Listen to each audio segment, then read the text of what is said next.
What's up, everyone? Welcome back to the release. Back-to-back episodes. 2 in a week. See? Sometimes we're gone for a little bit longer. But we make up for it. We make up for it, and we make up for it well because we have another amazing episode planned for you guys today. But first off, we're going to start off with some hot topics as always. So the most relevant one. The All-Stars have been released. I'm just going to read them out real quick, okay? No specific order. I'm going to read them out by conference. All right, so starting off with the West, we have Devin Booker, Draymond Green, Rudy Gobert, Luka Doncic, Donovan Mitchell, Chris Paul, and Karl Anthony Towns. And then for the East, we have Jimmy Butler, Darius Garland, James Harden, Fred VanVleet, Jason Tatum, Zach LaVine, and Chris Middleton. I have one question and one question only. Why the hell is Chris Middleton an All-Star? Yo, I could think of 3 people right now who deserve this spot. So can I. Jared Allen. Jared Allen. Who had a 29 and 22 game yesterday. Yeah. You see that shit? Oh. All right. Now, the other one is Pascal. And, I know you didn't have him as an all-star, but he's been better than Middleton for sure. LaMelo is even more deserving of an all-star spot. I will admit that. I would like to – I'm not saying that Middleton is a bad player. He's not all-star caliber. He is. But season hasn't been crazy impressive. Uh-huh. I don't know, man. It hasn't been impressive to me to make the All-Star teams. Nah, There's been no talk of him at all. None. Zero. At all. And I think that needs to play into the All-Star a bit, like being an All-Star. A bit like there's been so much talks about Darius Garland. I'm just talking about some smaller guys here. Darius Garland, Draymond Green. Like these guys, it's evident that they deserve it because their teams fall apart without them. So you remember the coaches vote for the reserves. I know that Chris Middleton had a high fan vote, but that doesn't mean anything. No, but I'm saying the coaches are the ones that really determine who gets to make the reserves. Well, I mean, coaches do like Chris Middleton. I'm not surprised. He's efficient. He plays good defense. It's understandable why he is. Mm-hmm. But like you said, there's several, maybe 4 or 5 other guys that deserve it more than him. Jaylen Brown's another guy who's had a better season. Yeah. However, I'm very happy to see that Darius Garland made it. I originally had him on my list, and then I had him as an injury reserve instead, but I'm happy that he made it. He's played well, and the Cavs have been good, so that's well earned. Yeah, so there's that. Like you said, Siakam's probably going to make it to replace KD. Maybe Siakam. It's either Siakam or Jared Allen. Yeah, it's one of the two, and regardless, I'll be happy with either. Yeah. Also, the Rising Stars were released. There is 23 players, so I'm not going to say them all, but the teams are looking nice. I can't wait to see how that goes out. Yep. Now our final hot topic. Okay, we're dealing with some stupidity right here. Okay, the Clippers and the Blazers have made a trade. Okay? Oh, tell them, man. Tell them. The Portland Trailblazers have received Eric Bledsoe, another guard, Justice Winslow, Keon Johnson, and a Detroit Pistons 2025 second-round pick. The Los Angeles Clippers receive Norman Powell. That's already too much. And Robert Covington. Yeah. Powell and Rocco. Why would you do that? It's like, are they trying to be bad? Are they trying to make Dame upset? You know what, man? This move, it's a glitch. I think it's a warning sign that they're going to tank. Because at this point, now for the Clippers, this is amazing. When Kawhi and Paul George come back next year and you add Powell and Covington, that team's defense is going to be insane. And Powell who already has chemistry with Kawhi. Yeah. Even if Paul George just comes back, that team will still be really good. So, yeah, I don't understand what the Blazers are doing. For me, if I'm the Blazers, I'm trading CJ McCollum. I'm trading Nurkic. I'm trading Dame. I'm starting all over. Mm-hmm. This team had an opportunity in 2019 to go to the finals, and they blew it. So at this point, blew it. Absolutely blew it. They could have done it. Because I've heard this interesting narrative, right? People have been like, the Blazers couldn't beat the Warriors that year. That's false. In 3 of the 4 games, they blew a double-digit lead, all in the fourth quarter. Think about that. In the fourth quarter alone. That shows how good the Warriors are back then, but it also shows how horrible the Trailblazers. It also shows how Blazers could have been that good if they just executed. Like, they were that close to going to the finals. You keep those leads, you win in 5 and 6 games. You'd verse the Raptors. I mean, he was obviously the Raptors would sweep them, but at least we'd be in the finals. And there wouldn't be as much talks of KD was out, and the Raptors would have had a good old clean win. Yeah. There we go. It's still a clean win, so you can't. Thank you. Kawhi's Raptors ring means more than KD's ring. We discussed this before, but that's just obviously. That's just a quick little 1-2. Now moving on, okay, as we were talking about Kevin Durant right there, we're gonna talk about the Brooklyn Nets and how garbage they are, how utterly terrible they're being. Yeah. And will we get some hate for this? I don't know. I don't care. If you're a Nets fan, I'm sorry for you right now. Listen, I'd rather be a Raptors fan right now than a Nets fan. Hey, bro, there's no such thing as a Nets fan, man. First of all, they're bandwagons.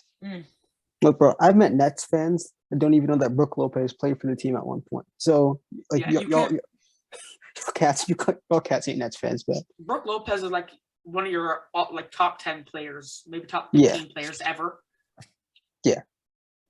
Come on. You don't know who? Come on, stop it. Stop the cat, man. Like, I'm a Nets fan, man. Like, if y'all don't know about that Paul Pierce days with the old Kevin Garnett. I hated those Paul Pierce days. I'm not gonna lie, bro, because it was like the 7th seed versus the 2nd seed, and then Paul Pierce blocked that hell out of Lowry to win the game. Yeah, but so let's talk about the problems in the Nets. Man, they have multiple of them. Now they don't have. There's one guy who hasn't been a problem. That man's been KD. KD has been Durant, the best player on earth at this point. I can't even deny it anymore. Yeah, it's He was the MVP before he got hurt. Like, he was amazing because you're taking context. Harden was playing bad. Kyrie was on and off. I'll get to that a bit later. And they were still the 1st seed. All right, so let's get to some of these problems, man.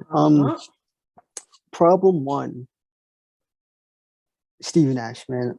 He's a bad coach, bro. I'm sorry, man. He's a bad coach. You know what? I don't want to say people don't understand, right? Jordan. Tell them they don't understand. Make them understand, please. I don't want to give Stephen A. Smith any credit, but he was right about Steve Nash. He was right about him being a bad coach. He wasn't right about the league being racist. No, not that, but well, he got half right. Oh, look, my goodness. They've had so much. He's so inconsistent with lineups. Their defense is beyond garbage. I mean, they're the 19th in the league in defense, so they're bad. Nash doesn't know when to call timeouts. He changes lineups too often. He's just a bad coach. He doesn't do anything. He gets stomped over. Yeah, it's almost as if he's scared to coach an NBA team. Yeah. And truly, if I were him, and this is me, a 17-year-old kid saying this, so this might be very, very out of the blue, just unrealistic. But personally, if Kyrie were to be like, well, I don't see us as having a coach, I would bust his ass in practice. I'm sorry. That's what you. Yeah, exactly. Yeah, I personally, from a 17-year-old kid who knows, I know stuff about basketball. Have I ever coached basketball? No. But I'm just saying, personally, if a man were to disrespect me like that and I'm his superior, no. And you have to deal with that, and you have to gain respect. And he hasn't gained the respect of his players. And it's almost like the players are looking to Kevin Durant in the final moments of the game. Now, it's one thing if the coach, Steve Nash, is looking like, yo, KD, you're taking this final shot. But it's another thing when you got players, little rookie old guys like Jordan Clarkson is like, hey, Kevin Durant, I'm going to box out for you, okay? You do whatever you need to. Like, no, that's not what's supposed to happen. You have to look to the coach. The coach tells you what to happen. But Steve Nash is sitting on the bench while he's letting his players coach. And now Kevin Durant's out. Kyrie's, I don't know what's up with Kyrie at this point. They might as well start paying the fines. Because whenever he's there, they're good-ish. Yeah. Then you have a struggling James Harden. Yeah. Steve Nash is a bad coach. What's the funny thing about the coaching situation in the Nets? They had 2 good head coaches. You had Kenny Atkinson, and then you remember that guy. You remember that guy in the bubble who I can't remember his name. He has some French name. He was that guy when Kyrie was missing in the bubble. They were still able to win a game against the Raptors in the playoffs. Yeah, so they had good coaches, and they even had Mike D'Antoni. But you let all 3 of them go to keep Steve Nash. That is to keep Steve Nash. All right, so let's get to another problem, man. This one's gonna be more quick and simple. James Harden, man. I don't know what you got, bro. Mm-hmm. I don't know what you do now. Is James Harden bad? No, I mean, is he washed? yeah, I wouldn't go that. I'm not sure yet. Because here's the thing: He's James struggling. Harden, he's struggling, yet he's still averaging 22, 7, and 11. That is, which is insane. that he's still an all-star. People are crapping on this guy left, right, and center. He's getting 22, 8, and 11. You said, my goodness, people, and that's bad. How is he? How are people like, yo, James Harden's playing bad? James Harden's playing bad. Your favorite player, like is not doing what the John Morant's my favorite player. He's not doing what James Harden's doing. You switch the two around, the Nets are going to do a whole lot worse. See, the thing is, that's bad for Harden because, you've seen Harden average 35 points per season. Oh. So it's the scoring aspect that people are mad about, but that's not what the entire game of basketball is about. Here's the problem with people who want to trash Harden, right? You have to understand, how hard it is for Harden to keep switching his role? You got to think about it. When Kyrie's on the court, he's more of a playmaker. When Kyrie's off the court, he has to be more of a scorer. So because Mr. Kyrie doesn't want to play, or doesn't want to play fine, every other game, Harden's switching his play style. Do you know how difficult that is? So obviously, if I'm Harden, yeah, of course I'm going to be confused. Because one day you're telling me to do one thing, then when Kyrie's there, I have to adjust my game. Then if KD's gone, that even makes it even worse. So, yeah, obviously Harden needs to be better. But if I'm Harden, bro, like what can I do? They've had the most amount of roster lineup changes out of any team in the league. Yeah, it's true. It's a fact of some, yeah. So that means you're inconsistent. That means that there's no consistency. So if you're Harden, your role changes on a night-to-night basis, depending if Kyrie's playing. That's going to affect the way he plays. Now, obviously, Harden's also dealing with an injury, so that doesn't help. But they need Harden to be Rockets Harden until KD comes back. Yeah, and that's the thing. Is he able to do that? Maybe, but it's like you said, it's the coaching and constantly switching him around and doing all these different things. And now, when he first asked for a trade, or so and so asked for a trade, because we heard it from the media, not from the Nets themselves. So hypothetically, let's say he asks for a trade. I understand why now. At first, I saw it. I'm like, bro, what the hell is wrong with you? Because they were the 2 seed at that point. They were the 2 seed. But I understand. Harden's a superstar. He's a star right now. He's a superstar back in 2019, 2020. He is a superstar player. No one can deny that. And he has the potential to continue that role. But when you're messing with them, because every player is coached. Every player is coached. LeBron can be coached. It's like that. And when your coach, the person that's supposed to be leading you, is horrible, there's going to be confusion, just like you said. So if I'm him, I'm demanding that trade instead of like, hey, can I please have a trade? No, bro, give me the damn trade. Get Ben Simmons over here. Let's talk about that real quick. Ben Simmons, possibility for Harden. It's a great thing.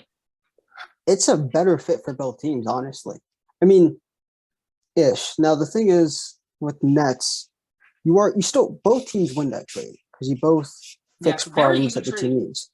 The thing is, if you're the Nets, you're obviously giving up the way better player. Like if Harden's on his A game, he's a borderline. He's arguably a top 5 player. Like he's in that conversation when he's playing at 100%. And even a worse James Harden is still a top 10 player in the league. Now, you think he's top 10 right now? I would say he's at the very bottom end of the top 10. He's like, I think top 15. But oh no, I mean, we're gonna have to see because obviously, I would say he's the bottom end. I can't put him over. I'll even put before I had Luka under him. Luka got to go higher now because Luka's still consistently balling. I had Jokic in front of him last year, so I think that stays the same. Even guys like Embiid, that's even becoming a possibility. AD, I wouldn't put AD over Harden because AD hasn't played that much. But but back to the Ben Simmons stuff. Great fit. If you're the Sixers, you get an elite scorer and playmaker and shooter like a pair well with James Harden, pair well with Joel Embiid. That pick and roll will be disgusting. Oh my goodness. Oh, the best one in the league since LeBron and AD. Yeah, and the Or thing even is, Trae Young and John yeah, Collins. Like, it's gonna be disgusting. they still have good defense around the Sixers. I mean, you're probably gonna have to give up somebody else, so not sure. I mean, you want to keep Tyrese Thibault, Maxey. or Yeah. yeah, you want to try and give away Seth Curry. Maybe that's who you would give away. Yeah, at this James point, Harden. he's just a guy that people throw around. I feel bad for him, but it's a fact. So you can. He's good do though. that. No, He's a really good shooter. Yeah, great But player. Stupid efficient. like if the Sixers get Harden, they're a contender. And Yeah, not only are they just a contender, they're up there with some of the best teams in the league. Favorites. Yeah, because if you think about it, Joel Embiid right now, he's been the MVP. I mean, if you think about what he's doing with no Ben Simmons, and they're still like what are they, like a top 4 seed in the East, playing great defensively, being efficient. He could shoot threes now. Yeah, his turnovers are down. Yeah, and people forget back in the day, Joel Embiid was a horrible shooter. Yeah, I remember seeing this guy pull up for 3 a couple times. Bonk, bonk, bonk, horrible. This guy's nonstop hitting cat-like threes at this point. Like, he's crazy. Yeah, he's going insane. So yeah, that's a great fit. Now, if you're the Nets, now people want to say, bro, but what's the Nets got? Let me tell you. As I said, the Nets are bad defensively, so that kind of fixes your problem there. Because Ben Simmons, it doesn't only fix it; it solves it. Like it takes it from, damn, my defense is bottom 10 in the league to, damn, my defense is top 15 in the league. Like, yes, fixes that problem. He's still a great playmaker, so he'll play well along with KD and Kyrie. The spacing will allow him to be more of himself. You get to play more of his true position, which is probably like a point forward more than an actual point guard, because there's a difference. I know people don't think there's a difference, but there's a difference. There's a massive difference. You know, point forwards aren't pressured to shoot threes, and poor little Ben Simmons here is a little too scared to shoot 3-pointers. So I think a forward would be his nice position. Yeah, maybe he's just not in that position. And yeah, I think Ben Simmons, when he usually doesn't get injured that much, so I don't think you have to worry about injury problems. So he fits better with the team. It helps them a lot. A lot their needs, because at the end of the day, you don't really need that much offense. You still have Kyrie and KD by the end of the day. It's still a big 3. Yeah, Nets fans will be pissed until they see him play a game. Yes. And see how they win the game. Yeah, they will be fine. It just shows how much of an impact Kevin Durant has on a team with 2 borderline superstars. I'm just saying borderline because Kyrie's iffy. But sorry, okay. I would say Harden's superstar, but Kyrie, hell no, bro. Then I'll say 2 stars or all stars. Hey, how's that? I'm gonna say something right now. People get mad. Paul George is better than Kyrie. Yes. If you want to get mad about that, I agree with this. People should get mad about that. Yeah, you know what, man. You know what? I was arguing with somebody yesterday. Got mad? You know, I was watching this Scott Young Mustard, and some guy in the comment section was like, "Hey, DeMar DeRozan is way better than Paul George." I'm like, bro, you need to be slapped in the face. Yo, listen, I go to like the depths of the ocean defending DeMar DeRozan. You can ask Jordan, an entire class, 2.5 hours. That's when we were in quad messages. That's giving me constant crap all day. I'm trying to do my work. These guys are like just laughing at me. That's how badly I went down for DeMar DeRozan. Okay. But I know that Paul George is better than DeMar DeRozan. What? Paul George isn't better than DeMar? Come on. The only reason Paul George isn't an all-star starter as well is because he's injured. And then if he wasn't injured, he'd be picked before DeMar DeRozan. And I will stand by that point. So DeMar, I love you. If you see this, I love you. You know that though. Like, you know that PG's better. There's several reasons. I'm gonna name them. Go ahead. He's a better defender. He's a better rebounder. I don't think he's a better scorer, but he's a better 3-point shooter. Playmaking somewhat of the same, but has a bigger impact on his team. You see. Now listen, I always say DeMar DeRozan has a massive impact on his team, and it's true. But you see Paul George with because DeMar DeRozan's always had a little bit of help with the Bulls. Okay. Even when they did it, he played well. However, Paul George had a couple weeks, like a 2-3 week span where there was nobody but him. DeMar DeRozan had a 3-game span. Paul George had a 3-week span, and it was just him, and they were going strong, like 4 seed strong. So people forget the Clippers were like the 4th seed before Paul George got hurt. Mm-hmm. So, and he was like top 4 or top 3 in MVP in the MVP ladder. He was top 3 at some point, man, for 3 weeks straight, even a month. He was top 3. So again, I don't understand which this is. As I said, there's a difference between having a better season and then being a better player. Mm-hmm. That is a clear example. Yeah, Ooh, I like that.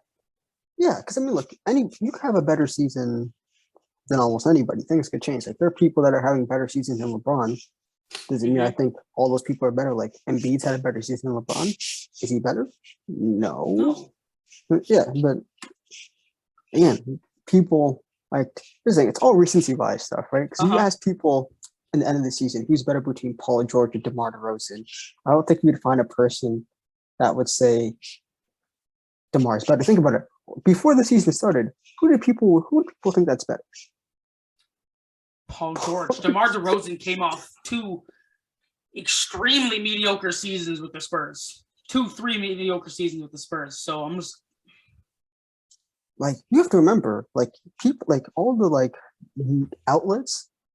DeMar wasn't even like reaching people's like top 30 and stuff. Like bro, that's how bad, you know.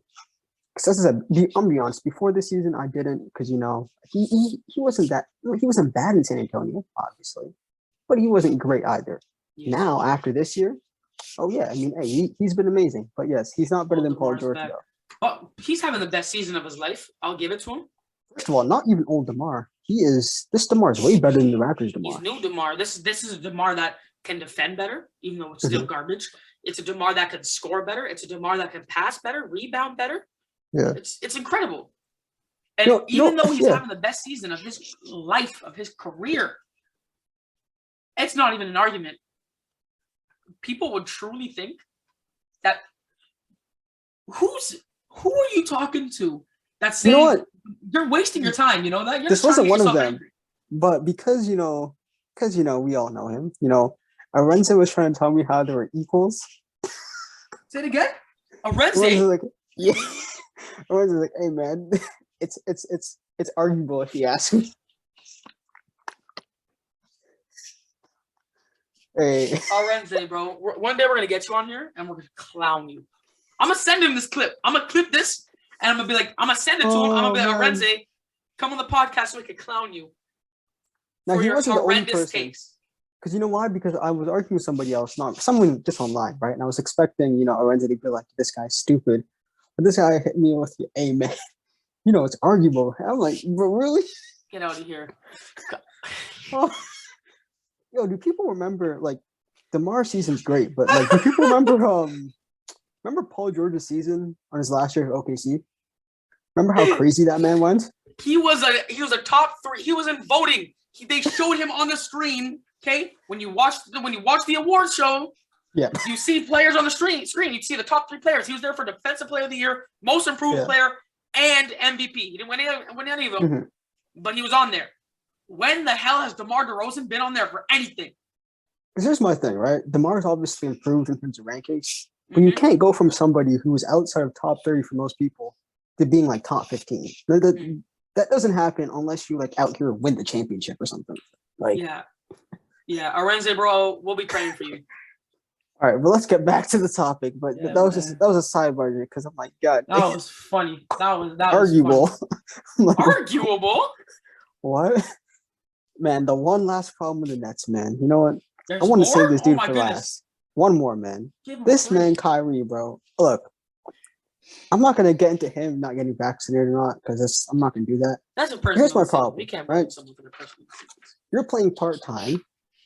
You want to hear Kyrie's stats, man? That's a part-time job. You have a part-time job, bro. Like stop it, bro. Stop. He's working part-time. And look, you can cut it out how much you want to. You miss about half the games in the schedule because you can't play. Because a high school student. Thank you, bro. But you want to hear his amazing stats right now? Let's hear him. 22, 5, and 5. Now, somebody may say, Jordan, that's good. Not for Kyrie. Said it at the exact same time. You guys can clip it. Not for Kyrie. Those aren't good for James Harden. It's not good for Kyrie.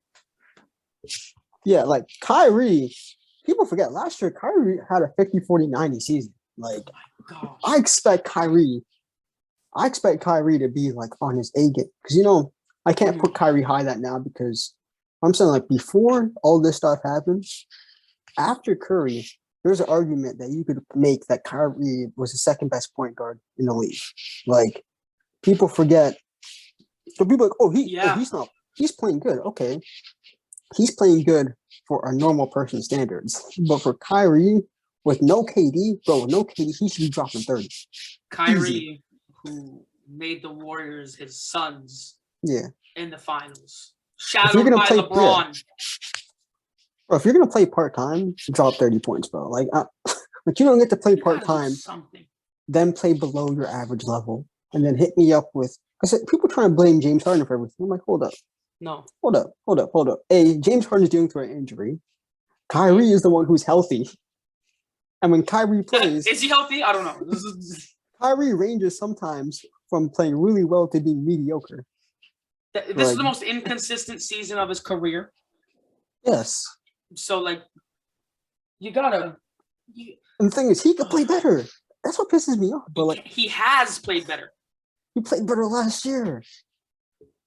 He played better when he was in Boston. Remember that first year in Boston before he got hurt? Before he got hurt. That year, but Jason Tatum dunked all over LeBron. Yeah, but like, come on, bro. Like, if you're gonna play part-time, Kyrie, please be better, bro. They need you to be better because if they're in the play-in, if they have to be in the play-in, because I'm looking at the series right now, the Raptors are only a half a game back from the Nets. Let's think of the teams in the play-in right now, right? We got the Celtics, we got the Raptors, we got the Hornets, and the Hawks. Yeah. Now they'll make it out of the play-in, obviously, because the Nets and they're still more talented than everybody else. But I know, but then they also have the Celtics and the Raptors and the Hawks, who almost duppied Giannis. Okay, so we have that. But then we have the Celtics and the Hawks. And the Raptors. Celtics, who you were telling me the other day, Jason Tatum does nothing but turn up in big games, drops 50. Yeah. Every damn time. And then you have a strongly improving Raptors who might even be out of the play-in by the end of the season. It's highly unlikely, but they might be out of it. You never know.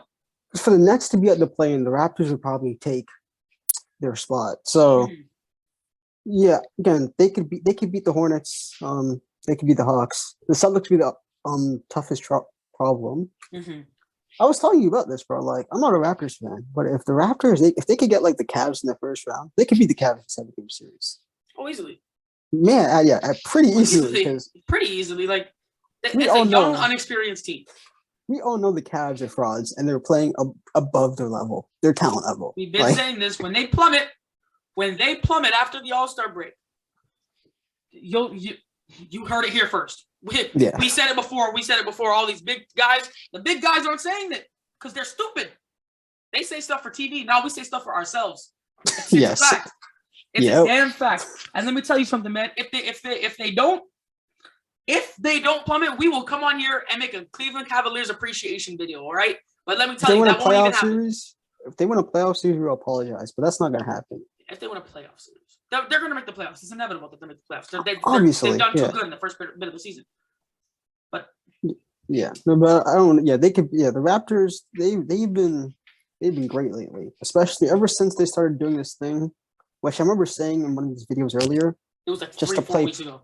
Just to play Pascal at center instead of trying to use one of your centers that shouldn't be starting. Like, look, I know you guys like Precious Achiuwa. He has potential. He's not a starter right now. I'm sorry, bro. Look, he has a lot of energy, but I've never seen a center with so much layups as he does. Bro, you're 7 foot. Can you make a layup? Bro, my mind has been clouded by the Raptors fandom. All right, listen, I was giving Jordan so much crap about it. I'm like, yo, listen, don't bully my guy Precious. Give him some time, okay? And then I'm thinking in the back of my mind, why did I say give him some time? Because he's had a lot of time. But you know what? He just came out of health and safety protocol, came back from an injury. Yeah. He's going to be so good when he comes back. He's been training. I watched the game with him and the Hawks yesterday. Oh, my Lord. So bad. Oh, my. Jordan, he missed like 3 wide open layups in a row. Jordan, I'm screaming at the TV. I'm downstairs watching it with my family. My dog's there. My fish is on the other side of the room. They're freaked out because I'm yelling full force at the TV. Like, what is Precious doing? Then he needed his 6-foot point guard to come get the rebound and then put it back up for him. What are you doing as a center? As a 7-footer? No, sorry. Precious is like 6'10". What are you doing as a 6'10" dude? Yeah. Not getting rebounds, not getting blocks, not getting steals, doing nothing. Just throw him in a trade at this point. Miles Turner, come here, please. You guys can have Precious. You guys are entering it. You guys got a tank. You guys can have Precious. That's why I'm surprised he made the Rising Star team, because I saw him there. I'm like, what the hell is he doing there? He had an amazing start to the season. Like, are they running out of players? Like, he has potential, but like right now, he shouldn't be starting. And Chris Boucher, I don't know, bro. Like, I don't know what. Really inconsistent. Yeah, like he shows flashes. Sometimes he's amazing. Like, damn, this guy could be started. Right. And other times, like, bro, you barely should be in the NBA. Like why are they playing you so much? Listen, like, I still think that he has the potential to be a top 5 big man in the next few years. Bro, you're still on that? I'm still on that. I'm never gonna go back on that. What? I believe it wholeheartedly. I'll never go back on that. I promise you. I promise you it'll happen. I'll make a bet. Okay, now I won't make a bet with you, but like I'm telling you it'll happen. Regardless, the thing is, Precious has more upside than Boucher, at least in my opinion, especially defensively. But yeah, but they're finally playing Pascal at center, so that's great. So I thought it would work. It's working. The only thing is that will only not work against teams like top tier big men. Like if you have to play the Sixers in the playoffs and you have Pascal attempting to guard Embiid, damn, or Pascal attempting to even now you do fun against Vucevic, or like if you got like further, like who's gonna guard Giannis in the paint if you're playing that small of a lineup? Hey, listen, man, Precious is a good defender. He's not that good of a defender. There's no one in the league that can guard Giannis. All right, if Kevin Durant, Anthony Davis, Joel Embiid, Rudy Gobert, if those guys are going to get this massacred guarding Giannis, I think that they're going to sweep us in the playoffs, and I'm not ashamed to admit it. The only guy who could guard Giannis at this point, maybe, is probably Bam. Yeah. But not even more. I don't think anybody could guard Giannis. See that matchup. Yeah. That'd be a brilliant matchup, but let's get back on topic here, all right? So we just we just stopped talking about the horrible Nets and how they're no longer contenders until they made that Ben Simmons trade. So you know what? We're going to tell you about some contenders now, all right? It's because, the majority of my contenders are from the East. Mine too. All right. So I have like 5 guaranteed contenders. Wait. Am I counting properly? I have 4 guaranteed contenders. I got 5. Then I have a question mark-ish. And then I have the Nets, who have like a bunch of question marks. So if you can see my notes, I have like 6 question marks right behind the Nets. Damn. All right, let's hear your contenders. Let's list them out first, and then I'll list mine out. Let me just say the guaranteed ones. So guaranteed ones are the Warriors, Suns, Bucks, and Heat. Mm-hmm. I have a question mark against the Bulls, and then the Nets, as I said, they have question marks. That's it. Yeah, I got the exact same thing with you, but I have the Bulls as a guaranteed. All right. I don't think they will, but they have a strong chance. Personally, I think it's going to be Suns, Miami, but they have a strong chance, But I want you to explain why you got the question mark beside the Bulls. Like, the thing is, seriously, the Bulls, they've been a perfect team this year. They do everything almost well. They have multiple All-Stars. They're well coached. They play good offensively. They play good defensively. They're not selfish. They can shoot. They almost have everything. But here's my thing. LaVine and DeMar have been great, right? They've been great. But the problem is they're their best 2 players, and against a lot of other teams, they're probably like the 3rd best player in the court, depending on who you're facing. Like, if you're, for example, let's say you go against the Suns, right? And you got to go against Chris Paul and Devin Booker. And then you have DeMar, and then you have LaVine. It's like, again, and even if, let's say DeMar's the best player, right? DeMar's not better than Chris Paul. He's not better than Stephen Curry. He's damn sure ain't better than Giannis. And he might not even be better than Jimmy Butler. And if the Nets ever get their stuff together, you take DeMar over Jimmy? That one's more debatable. It's a debatable one. We'll dedicate an episode to that. That one's more debatable. And obviously, if the Nets get their stuff together, I mean, KD. Yeah. So, I mean, that's the only problem I have against the Bulls is that their best 2 players, don't really match up well against the best players against other teams, especially if they want to really contend. Because when I think of a contender, I think you could actually win a championship. Like the Heat, they could legit win it all. Like then that's not even. They're pretty perfect and they're clutch and well experienced. Like the Suns, the Warriors, the Bucks, those teams, they could actually win a championship. So that's about it, though. But yeah, the Bulls, though, they are definitely a great team, and they've been superseding my expectations of how well they'll be so far this year. Yeah, I have written beside them. I said very iffy with lack of playoff experience and That's a big one too. And DeMar DeRozan's history. Personally, I think DeMar DeRozan's going to get out of his lifelong playoff slump. Yo, he got it, bro. Do you know how bad this would be if he plays at the MVP level? He made me eat my words. Imagine if he did this all just to not show up in the playoffs, bro. Or you know, it'll never be silenced. Jordan. You know that? Jordan's crapping on this man left, right, and center. Oh, he's not better than Zach LaVine. No. And Jordan's taking that back now, right? Yeah, taking that back. Yeah, 100%. But he has still said that DeMar DeRozan won't do good in the playoffs. And DeMar, listen to me again, all right? I want to talk to you once seriously this episode, all right? You got to listen to me again. Bro, you got to do something. You got to at least get like 25 and 5 in the playoffs. You got to do something. You can't be out here averaging 14 points a game in the playoffs. You can't. If they were to lose in the second round, let's say if he doesn't show up and they lose in the second round, I'll never shut up, right? I'm like, bro, like this guy was regular season, man. Like you, DeMar, bro. I don't care if you don't get in the conference finals. Just play well in them. Play well in the playoffs. Play well. Just play well. Don't be trash. So let's talk about some of the upper echelon teams. So the Suns. What else can you say about the Suns, bro? Perfect basketball team, bro. I can't criticize them. I can't. Monty Williams is a damn good coach, man. Literally, here I just have the best team in the NBA, almost guaranteed to win the finals. Fast moving on, OND, unstoppable, and it's a fact. Yeah. They are 41 and 10. Mm-hmm. You look at the East, the best team is 33 and 19. Yeah. Oh my goodness. 41 wins. They're ending off the season with 60-something wins. It's inevitable. You know what's the one dangerous thing about the Warriors, though? Defense? Not just that. They could beat good. They've been able to beat good teams with Curry struggling. Consistently. Because they beat the Suns with Curry struggling. So imagine if, especially again, for me, like, if I needed to see what happens before the playoff starts, because if Clay looks like 80% back and Curry starts heating up, which he's gone a bit better recently. So if it's a slump. It's not an MVP. He's not an MVP anymore, sadly. Obviously, he's dropped way out of that conversation. But the thing is, if the Warriors could beat teams who are good with Curry struggling, I think it's gonna be some problems for some teams. And they got playoff performers, man. They got Draymond Green and Klay Thompson on there.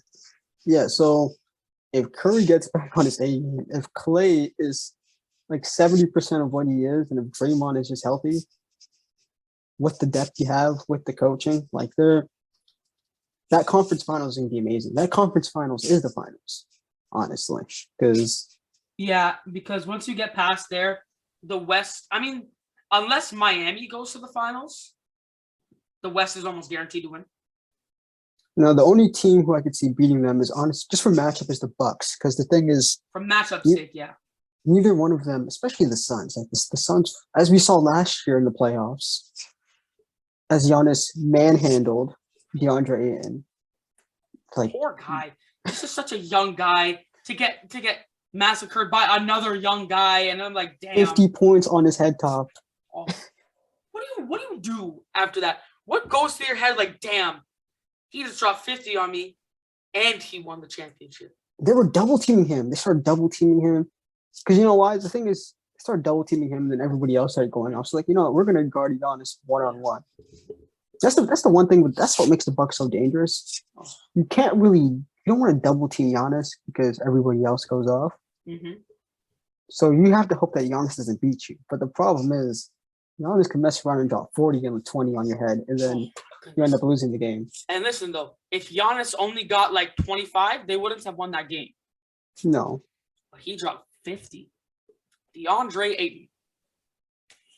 Hey, nobody else showed up on the Bucks in the elimination game. Everybody else is bad except for Middleton at the end. He made his shots, but other than that, man, I feel bad going to the park and then someone gets a 3 in my face, bro.